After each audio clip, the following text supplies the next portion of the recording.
오늘 하나님께서 우리에게 주는 말씀은 요한계시록 2장 8절에서 11절의 말씀입니다. 저와 여러분이 한 절씩 교독하고 마지막 절을 같이 읽도록 하겠습니다. 서머나 교회의 사자에게 편지하라. 처음이며 마지막이여 죽었다가 살아나신 이가 이르시되 내가 내 환난과 궁핍을 알거니와 실상은 내가 부요한 자니라. 자칭 유대인이라 하는 자들의 비방도 알거니와 실상은 유대인이 아니요 사탄의 회당이라. 너는 장차 받을 고난을 두려워하지 말라. 볼지어다 마귀가 장차 너희 가운데서 몇 사람을 옥에 던져 시험을 받게 하리니 너희가 10일 동안 환난을 받으리라. 내가 죽도록 충성하라. 그리하면 내가 생명의 관을 내게 주리라. 다 같이 귀 있는 자는 성령이 교회들에게 하시는 말씀을 들을지어다. 이기는 자는 둘째 사망의 해를 받지 아니하리라. 아멘. 하나님의 말씀입니다. 오늘은 주님이 사랑하시는 교회에게 시리즈 설교 두 번째 시간으로 서머나 교회의 충성이라는 제목의 말씀을 나누도록 하겠습니다. 유명한 그 명작 동화 중에 왕자와 거지라는 동화가 있습니다. 잘 아시는 분도 있겠지만 내용을 대충 대략 말씀드려 보겠습니다. 얼굴이 너무 닮은 왕자와 거지가 있었습니다. 우연히 만난 그들은 이 서로의 삶에 대한 호기심 때문에 옷을 바꿔 입고 왕자는 거지의 삶을, 거지는 왕자의 삶을 살아보게 된 것입니다. 왕자는 그 거지 옷을 입고 왕궁 바깥으로 나갔습니다. 그런데 왕궁의 보초병이 자기를 전혀 못 알아보고 백성들도 자신을 거지 취급하는 것이었습니다. 왕자는 그게 처음에는 재미있었지만 나중에는 당황되고 화가 나기도 했습니다. 막 얼마 전까지 막 왕자님 하다가 이 거지 녀석 아니야 이러니까 너무 화가 났어요. 그래서 나는 이 나라의 왕자다 라고 당당하게 밝혔습니다. 어떻게 사람들이 반응했을까요? 이 거지가 못 먹고 어렵게 살더니 드디어 미쳤구나 라고 생각하고 더 무시하고 학대하였습니다. 그런데 여러분, 이 거지 옷을 입은 왕자는 사람들의 이런 반응에 크게 연연하지 않았습니다. 왜냐하면 그는 진짜 왕자였기 때문이죠. 반면에 왕궁에 있던 거지는 화려한 궁전에서 산의 진미를 먹으며 왕자 대접을 받고 살았습니다. 그는 잠깐은 신기하고 재미있었지만 곧 불안하고 두려웠습니다. 주변 사람들이 왕자처럼 행동하지 않는 그를 걱정하기 시작했고, 왕자님 왜 저러시지? 왕자가 왜 저렇게 변했는지 의아해했기 때문입니다. 그런데 이 거지는 주변 사람들이 자신을 계속 왕자로 봐주고 대우해주니 점점 왕자 같은 품위와 지혜를 갖게 되었습니다. 그러나 이 자리는 내 자리가 아니라고 생각하며 좌불안석, 늘 그런 마음을 갖고 있었습니다. 왜냐하면 그는 진짜 왕자가 아니었으니까요. 두 사람은 서로 다른 그러나 비슷한 어려움을 겪다가 천신만고 끝에 드디어 원래 자리로 돌아오게 됩니다. 이 나라의 선왕이 죽게 되어서 가짜 왕자가, 거지죠, 왕위에 오르는 대관식이 거행되는 순간이었습니다.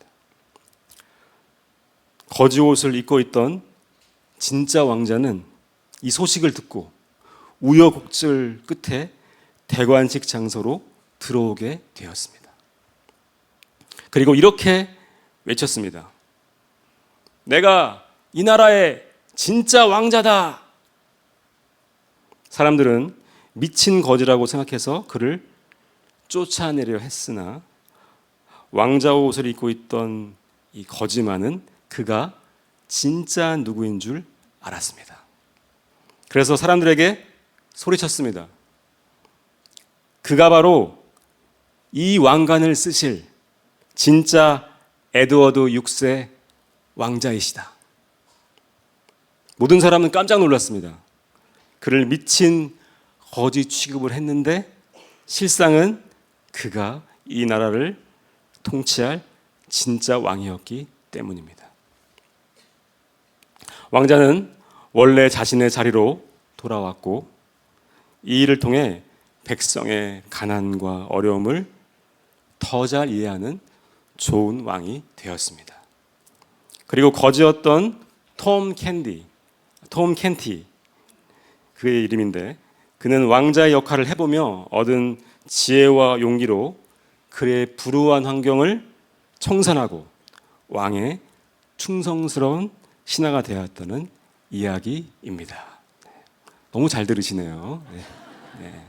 동화 이야기를 다 기억나시죠? 네. 이 동화는 미국의 유명한 소설가 마크 트웨인이 쓴 동화인데 어린이뿐만 아니라 어른들에게도 교훈과 깨달음을 주는 명작으로 알려져 있습니다. 그래서 소설이나 영화에서도 이런 신분이 바뀌면서 삶의 교훈을 얻는 주제를 다룬 내용이 참 많죠. 네. 떠오르는 영화들이 있으시죠. 제목은 기억 안 나지만. 네. 그런데 저는 이 이야기가 소설이나 영화 속의 이야기만이 아니고 예수를 믿는 우리 그리스도인의 이야기라는 생각이 들었습니다. 그리스도인은 세상에서 별거 아닌 사람 취급을 당하고 때론 핍박과 고난을 당하기도 합니다. 종종 미쳤다는 말도 듣죠. 아유, 그 예수쟁이들 미쳤네. 왜 저렇게 살아? 그러나 성도 여러분, 우리는 별거 아닌 사람이 아닙니다. 그리고 우리가 핍박과 고난을 당하는 이유가 있습니다. 어린이 찬양 중에 이런 찬양이 있습니다. 왕 나는 왕자다. 하나님 나라의 나는 왕자다. 내가 비록 어릴지라도 나는 왕자다. 교회 학교 안 나오셨어요? 잘 모르시는 너무 옛날 노래인가? 그리스도인은 하나님 나라의 왕자와 공주인 줄로 믿습니다. 우리는 세상과 전혀 다른 정체성을 가진 하나님의 자녀이고 세상이 다 이해하지 못하는 가치관을 지닌 하나님 나라의 상속자입니다. 성도 여러분, 이 우리의 진짜 신분을 잊지 마시기를 바랍니다. 우리가 당하는 상황과 환경이 어렵고 세상에서 무시를 당해도 이 진짜 신분을 잊지만 않는다면 금방 우리가 본 동화 속에 나오는 거지 옷을 입은 왕자처럼 우리는 그것들과 전혀 상관없이 당당할 수 있습니다. 그리고 결국 우리는 천국 대관식에서 하나님의 보좌 우편에 앉아 이 동화 속의 마지막 장면처럼 의의 면류관을 쓰게 될 것입니다. 이 믿음을 가지시길 축복합니다. 설교가 끝난 것 같죠? 네. 본문 이야기를 하겠습니다. 오늘 본문의 이 서문학교에는 세상과 다른 정체성과 가치관을 가졌기에 환난을 당했고 가난한 삶을 살았습니다. 그러나 예수님은 그런 서문학교에게 이렇게 말씀하셨습니다. 2장 9절입니다. 내가 내 환난과 궁핍을 알거니와 실상은 내가 부요한 자니라. 그들은 세상에서 가난하고 고난당하고 무시당했으나 그들의 실상은 부요했고 칭찬받고 면류관을 받는 사람들이었습니다. 서문화교회는 이 실상을 믿음으로 보았기 때문에 고난과 가난을 넉넉히 이겨낼 수 있었던 것입니다. 서문화교회는 그리스도인의 정직 때문에 손해봐야 했고 정결해서 무시당해야 했고 세상 다 이렇게 사는데 왜 너희들만 깨끗한 척해? 우상에 절하지 않고 로마 정부에 복종하지 않아서 환난을 당할 수밖에 없었습니다. 그런데 저는 이 부분에서 궁금한 것이 하나 있었습니다. 그 당시 서문화 교인 같은 그리스도인들이 이 가난과 환난을 어쩔 수 없이 억지로 당한 것이었을까요? 왜냐하면 어쩔 수 없는 충성과 인내는 그리 오래 가지 않기 때문입니다. 다른 사람이 아니라 제 자신을 보니까 그렇더라고요. 억지로 하는 충성과 인내는 오래 못합니다. 그들은 그저 억지로 어쩔 수 없이 당한 것이 아니었습니다. 그들에게는 이런 것들을 이겨낼 다른 힘이 있었습니다. 저는 그것이 궁금했습니다. 제가 국민학교 때 봤던 만화가 하나 있습니다. 오늘은 동화와 만화로 설교를 다 해볼까 합니다. 여기 그 국민학교 다니셨던 분들 계시나요? 국민학교? 네, 한번 연식 오래되신 분들이시죠. 국민학교 옛날 얘기죠. 요즘 젊은 사람들 무슨 학교인지 모르죠. 그때만 해도 만화가 흔치 않던 시절이었는데 그 80년대 중반쯤에 그 보물섬이라는 탄성이 나오네요. 종합 만화 월간지. 그러니까 만화만 한 10개가 붙어 있는 이 종합 만화 월간지가 그 전에 없었거든요. 월간지가 새로 발간이 됐습니다.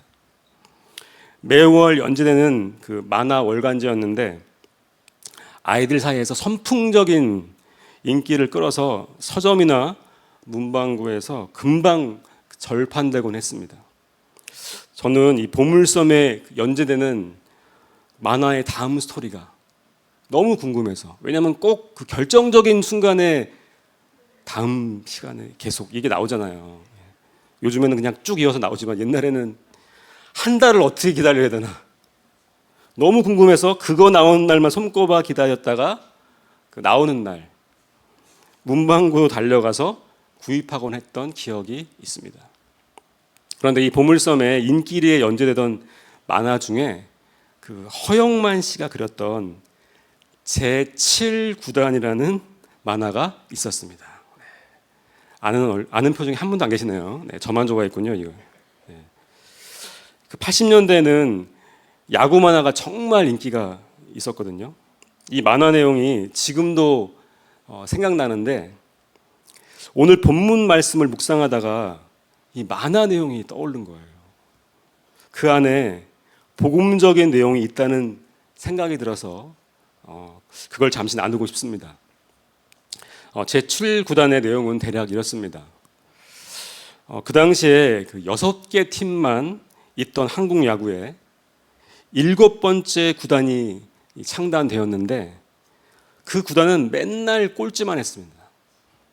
아무래도 그 1류 선수를 당장 영입하지 못했기에 2류, 3류 선수들로만 팀이 만들어진 겁니다. 이 팀이. 그래서 제7구단의 구단주와 감독은 이 선수들이 늘 마음에 안 들었어요. 그래서 매일 구박하고 어떻게든 저 인간들을 다 쫓아내야겠다. 이렇게 생각했습니다. 반면 선수들은 어떻게든 팀에서 안 잘리려고 실력 연만을 안 하고 잔머리만 쓰면서 버티고 있는 그런 아주 답답한 팀이었습니다. 그러던 어느 날 그 감독이 익명의 스카우터에게 연락을 받고 새로 영입할 선수를 보러 다녀온 것입니다. 혼자. 그런데 이 감독이 그 선수를 보고 온 날부터 완전히 다른 사람이 돼버린 거예요. 그날부터 감독은 기존 선수들의 실력이 엉망진창이고, 옛날 같았으면 막 소리 지르고 저놈 어떻게 잘라야 되나 그랬는데, 그리고 팀이 연패를 당해 계속 꼴찌만 해도 그저 빙그레 웃으면서 하늘을 보면서 이런 말만 했습니다. 난 상관없어. 너희들 마음대로 해. 난 아무 상관없어.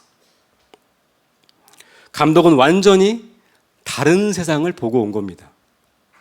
그는 새로 영입하려는 이 선수만, 그가 보고 온 이 선수만 팀에 들어오면 기존 선수들이 어떻든, 우리 팀이 1위든 3위든 사람들이 뭐라 하던 그는 아무 상관이 없어진 겁니다. 그는 제7구단의 엉망진창인 현재 상황이 아닌 앞으로 맞이할 진짜 실상을 본 것입니다. 그 선수를 보고 와서 진짜 실상을 본 거예요. 그리고 사람이 완전히 바뀌어버렸어요. 이 새로 영입할 선수가 누구였냐면요, 사실 사람이 아니라 고릴라였습니다. 말도 안 되는 만화죠. 근데 이게 영화로도 나왔는데 혹시 기억나시나요? 예.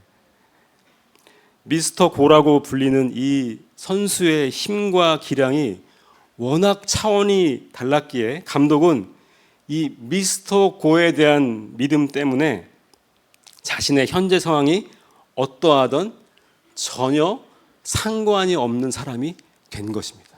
그 믿음 때문에. 저는 이것이, 이 만화에서 나오는 이것이 성경이 말하는 믿음이라는 생각이 들었습니다. 현재의 낙심된 상황이나 사람들의 어떤 평가에도 그것에 연연할 필요가 없고 전혀 상관이 없게 된 실상을 본 사람의 태도와 확신 말입니다. 실상을 보게 된 태도와 확신. 그는 이제 상황과 환경에 상관이 없어진 겁니다. 히브리서 11장 1절에서 2절입니다. 믿음은 바라는 것들의 실상이요 보이지 않는 것들의 증거니 선진들이 이로써 증거를 얻었느니라. 서문학교회의 그리스도인들은 억지로 할 수 없이 고난을 당한 것이 아니었습니다. 이 실상을 믿음으로 보았기에 그들은 손해나 무시나 환난에 전혀 상관없이 행동할 수 있었던 것입니다. 그들은 자신의 진짜 정체성과 하나님 나라의 실상을 보았던 거죠. 사도 요한의 제자이고 서문학교의 감독이었던 폴리캅이 순교를 당할 때 이런 일화가 있었다고 합니다. 교인들의 간청으로 시외에 피신해 있던 폴리캅은 결국 은신처까지 추적당한 끝에 붙잡히게 되었습니다. 그런데 그는 도망치려 하기는커녕 자기를 잡으러 온 사람들에게 음식과 물을 대접하고, 그리고 잠시 물러가 기도할 시간을 청하여 2시간 동안 기도를 했습니다. 이후 그는 후송되어 원형극장에 있던 로마 총독 앞으로 끌려 나오게 되었습니다. 총독은 그에게 목숨이 아깝지 않느냐, 카이사르의 이름으로 맹세하고 그리스도를 욕하라. 그럼 내가 너를 풀어주겠다 라고 위협과 회유를 하였습니다. 그런데 총독의 위협 앞에서 폴리캅은 이렇게 대답했다고 합니다. 내가 지난 86년 동안 그분을 섬겼거늘 그분은 내게 잘못하신 일이 하나도 없어. 그런데 내가 어찌 나를 구원하신 나의 왕을 모독할 수 있단 말이오. 그는 그 말을 남기고 크게 요동하지 않고 잠잠히 화형장에서 순교를 당했습니다.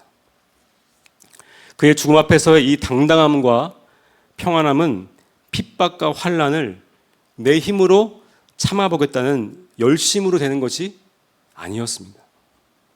그는 자신이 누구인지, 그리고 세상은 어떤 것이고 하나님 나라는 무엇인지 그 실상을 명확히 보았기에 이런 행동을 할 수 있었던 것입니다. 사랑하는 성도 여러분, 이렇게 믿음의 선진들처럼 현상이 아닌 하나님 나라의 실상을 믿음으로 보게 하는 놀라운 통로가 하나 있습니다. 이 통로를 통과하면 믿음이 더욱 견고해진다고 합니다. 무엇일까요? 성경은 그것을 고난이라고 말합니다. 그래서 주님은 서문학교회만 아니라 모든 시대의 교회를 고난으로 부르십니다. 고난은 세상의 유한함과 거짓됨을 오히려 깨닫게 하고 참 진리이신 하나님과 영원한 그의 나라를 정확히 보게 하는 복이 되기 때문입니다. 산상수훈에서 예수님이 마지막으로 말씀하신 복도 이것이었습니다. 마태복음 5장 11절에서 12절입니다. 나로 말미암아 너를 욕하고 박해하고 거짓으로 너희를 거슬러 모든 악한 말을 할 때에는 너희에게 복이 있나니 기뻐하고 즐거워하라.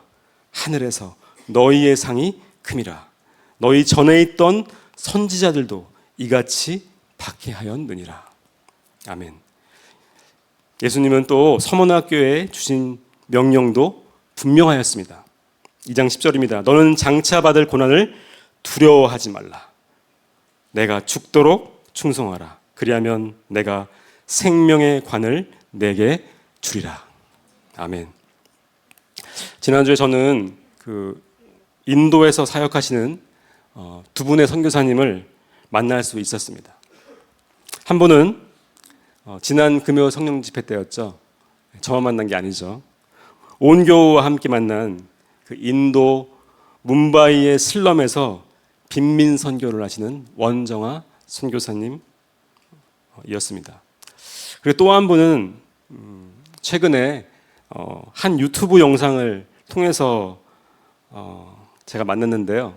직접 만난 건 아니죠. 누구시냐면은 우리 교회 그 조니 선교사님 아시나요? 예. 한국 이름 방주한 전도사님이죠. 선교사님 아니고 전도사님의 어머니이신 공숙자 선교사님이십니다. 인도 슬럼에서 빈민가 아이들에게 이 복음을 전하시는 이 원정아 선교사님은 선교 사역 중 그 힌두교 청년들에게 생명을 위협당하는 상황에서도 죽을 각오로 복음을 전하는 충성됨을 우리 모두가 보았습니다. 그리고 우리 조니 전도사님의 어머니이신 공숙자 선교사님, 한번 검색해 보시면 나옵니다. 너무 보면서 감동받고 울었는데요. 그 선교사님은 뭄바이 빈민가 아이들을 위한 교육 선교 사역을 위해 평생의 삶을, 젊은 나이에 가서 평생의 삶을 그 인도 땅에 가서 인도의 사역자와 결혼하시고 인도 아이들을 아들과 딸로 삼으시고 평생을 그렇게 70이 될 때까지 한시도 쉬지 않고 충성된 삶의 모습을 저로 보게 하셨습니다. 저는 고난과 어려움 속에서 사역하시는 이 두 분의 삶을 보며 주님께서 그들이 죽도록 충성한 이후에 생명의 면류관을 씌워주시는 것이 아니라 이미 그들의 머리에 생명의 관이 씌어 있다는 생각이 들었습니다. 왜냐하면 그들의 삶과 영혼이 얼마나 아름다운지, 얼마나 귀한지, 세상은 알 수도 줄 수도 없는 왕자와 공주의 면류관을 이미 쓰고 누리고 있는 것 같았습니다. 그들의 고난의 길을 가면서도 그 밝고 해맑은 웃음과 그 힘든 가운데도 기뻐하는 그 고백들을 보면서 말이죠. 저는 두 분 선교사님이 고난과 어려움 때문에 오히려 이 실상, 하나님 나라의 실상을 더 정확히 보게 되었다는 믿음이 들었습니다. 그래서 그들의 삶이 세상적으로는 힘들어 보이고 고난 가운데 있는 것 같았지만 영적으로는 한없이 아름답고 또 부러웠습니다. 저렇게 살고 싶다. 저렇게 인생과 사역을 마무리하고 싶다. 그런 고백이 절로 나왔습니다. 그리스도인이 죽도록 충성하는 모습이 아름답게 보이는 새로운 가치관과 정체성을 주님은 우리에게 주셨습니다. 거지 옷을 입고 세상의 무시와 박해 속에서도 나는 이 나라의 진짜 왕자와 공주야 라고 당당하게 외칠 수 있는 하나님 나라의 정체성 말입니다. 그리고 또 하나가 있습니다. 내가 고와 같은 거지이고 비참한 죄인같이 생각될지라도 나를 하나님 나라의 왕자로 여겨주시는 복음적 관점이 우리의 정체성을 회복해 합니다. 죄인과 실패자도 하나님 나라의 자녀이고 상속자로 거듭날 수 있다는 이 새로운 정체성을 갖게 되는 것입니다. 이 복음이요. 마치 거지였던 톰 켄티에게 왕자의 옷을 입혀주고 왕자처럼 주변 사람들이 여겨주며 믿어주는 그 주변 사람들로 인해 그의 아픔과 상처가 회복되고 용기와 지혜를 갖게 되어 그 나라의 충신이 되었던 것처럼 말입니다.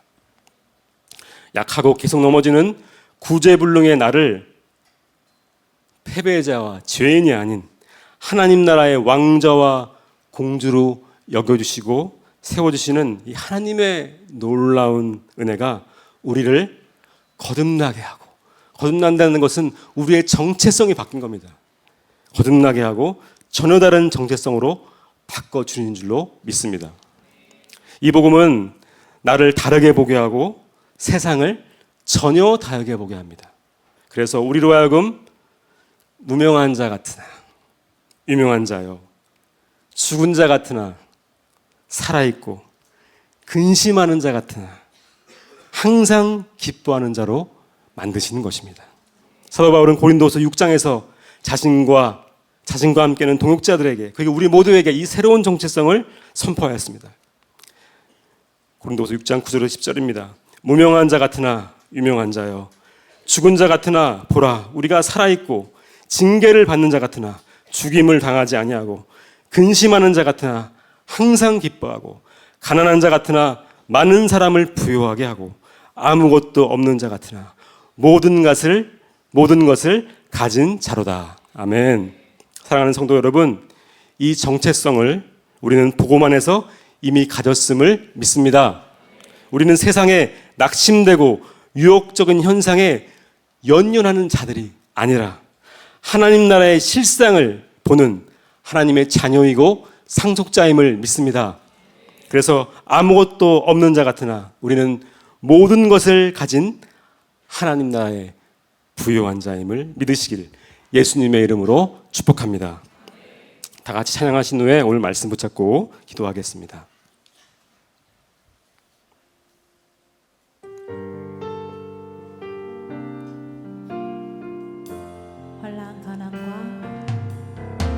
환난 가난과 고난 수고로움 속에도 성도는 그 믿음을 지켰네.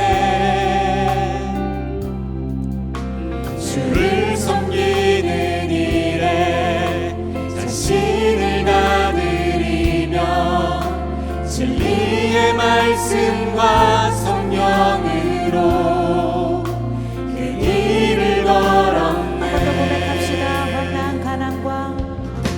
환난 가난과 고난 수고로움 속에도 성도는 그 믿음을 지켰네.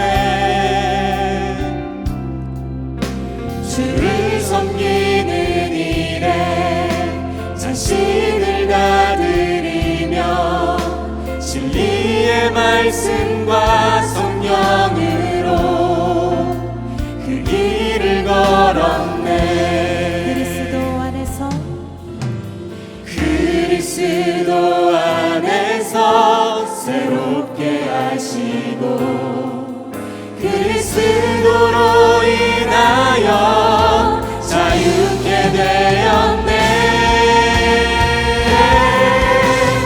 우리는 무명하나 유명한 자요 죽음의 위기 속에도 참 생명 가졌고 근심하나 기뻐하며 하나하나 다른 일을 부욕해 하는 자로다. 우리는 무명하나 유명한 자요 죽음의 위기 속에도 참 생명 가졌고 근심하나 기뻐하며 하나하나 다른 일을 부욕해 하는 자.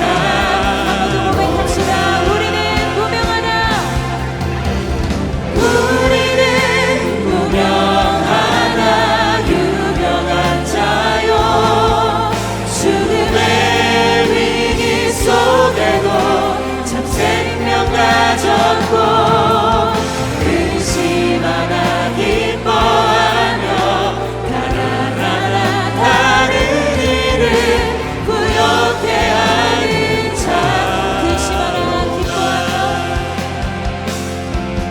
근심하나 기뻐하며 하나하나 다른 일을 부욕해 하는 자로다.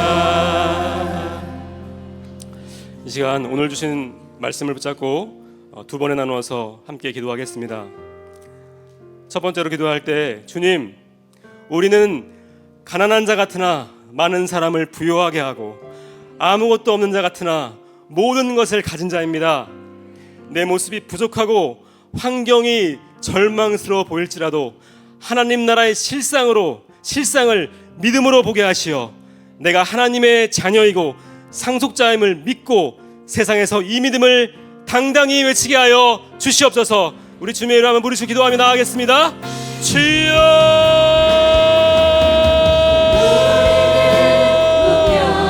하나님, 그렇습니다.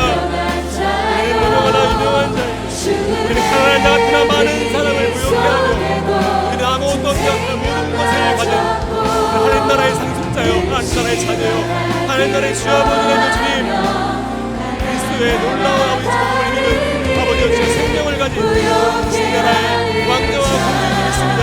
이 정체성을 가진 주 아버지, 우리의 환경과 상황은 때로는 절망스럽고 부족하고 연약하고 때로는 아버지라면 주여 빈곤하고 아버지, 우리 아버지 주여 마치 세상에서 아버지 주여 무시당하고 우리 쓰라질 당하고 아버지는 고생당한다고 미쳤다고 놀림당하고 비난당하는 삶을 사는, 그러나 우리는 아버지는 그런 삶이 아니고 하나님 나라의 아버지라면 주여 당신의 자녀이고 특자이며 당신의 놀라운 위험을 극복하게 그런 내 아버지와 함께 우리를 믿게 하여 이 믿음으로 세상에서 당당하게 이 믿음으로 나의 정체성으로 선포하며 나아가는 이 믿음으로 나아가는 우리가 되게 하여 주옵소서. 주여 아버지 하나님, 이 믿음으로 이 당당함으로 이 정체성으로 이 복음으로 아버지라면 주여 우리를 믿음으로 보게 하여 주옵소서. 아버지여, 상과 상관없는 자, 우리 연연하지 않는 자, 그 믿음으로 나아갈 수 있도록 인도하시고 역사하여 주옵소서. 또 하나님 인도하여 주옵소서.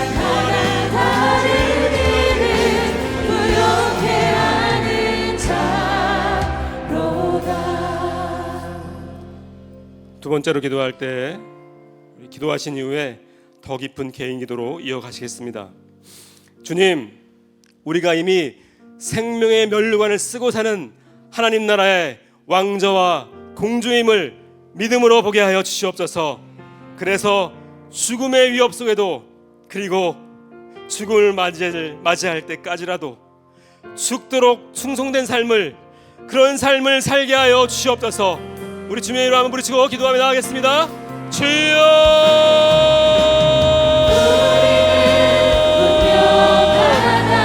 너희는 죽도록 충성하라. 너희는 죽음의 위협 속에도 충성된 믿음을 가질지어다. 죽음을 맞이할 때까지